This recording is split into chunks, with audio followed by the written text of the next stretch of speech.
অন্ডাল ব্লকের উখড়া আশীর্বাদ লজে উখড়া অঞ্চল তৃণমূল কংগ্রেসের উদ্যোগে তৃণমূল কংগ্রেসের 27তম প্রতিষ্ঠা বার্ষিকী উদযাপন করা হয়। এই উপলক্ষে প্রায় 250 জন দরিদ্র প্রয়োজনীয় মানুষের মধ্যে শীতবস্ত্র বিতরণ করা হয়।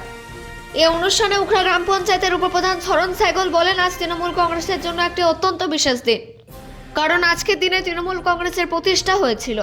এই উপলক্ষে আমরা কিছু প্রয়োজনীয় মানুষদের মধ্যে শীতবস্ত্র বিতরণ করছি। তিনি আরো বলেন, 1998 সাল থেকে এখনো পর্যন্ত তৃণমূল কংগ্রেস যেভাবে প্রতিটি লড়াই জয় হয়েছে, ঠিক সেইভাবে আসন্ন 2026 সালের নির্বাচনে তৃণমূল কংগ্রেস জয়লাভ করবে। এই অনুষ্ঠানে উপস্থিত ছিলেন জেলা পরিষদের সদস্য কৃষ্ণা ব্যানার্জি, সমাজসেবী রাজু মুখার্জি, অভিজিৎ বন্দ্যোপাধ্যায়, শকুন্তলা দাস এবং অন্ডাল ব্লক তৃণমূল কংগ্রেসের সাধারণ সম্পাদক রুম্পা চৌধুরী প্রমুখ উপস্থিত ছিলেন। অন্ডাল থেকে অজিত মিশ্রা, রিপোর্ট নিউজে।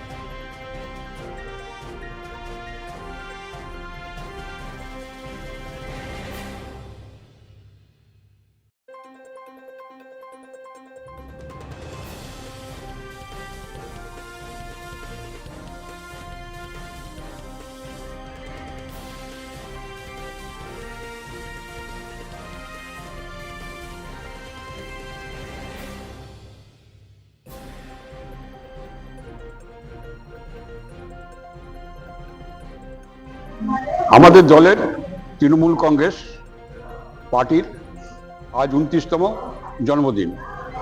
এই দিনটিতে আমাদের নেত্রী মাননীয়া মুখ্যমন্ত্রী মমতা বন্দ্যোপাধ্যায়ের নেতৃত্বে এই দলটি আজকে গঠিত হয়েছিল এবং প্রতিষ্ঠিত হয়েছিল।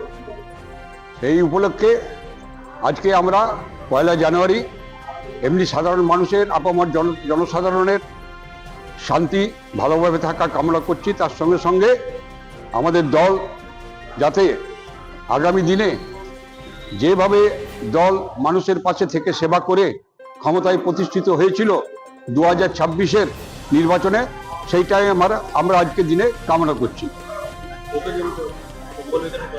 250 সমাজের যারা অর্থনীতিতে পিছিয়ে আছেন, আর্থিকভাবে যারা পিছিয়ে আছেন, এরকম মানুষকে আমরা এই হাড় কাঁপানো শীতে তাদেরকে একটু কষ্ট লাঘব করার উদ্দেশ্যে আমরা আজকে এই কম্বলগুলি বিতরণ করে নিজেদেরকে ধন্য মনে করি। বর্ষে উখড়ার মানুষকে আমাদের দলের তরফ থেকে একটি বার্তা, আগামী দিনে আপনারা ভালো থাকুন, সুস্থ থাকুন এবং শান্তিতে থাকুন, এইটি আমাদের কামনা দলের তরফ থেকে উখড়াবাসীর কাছে।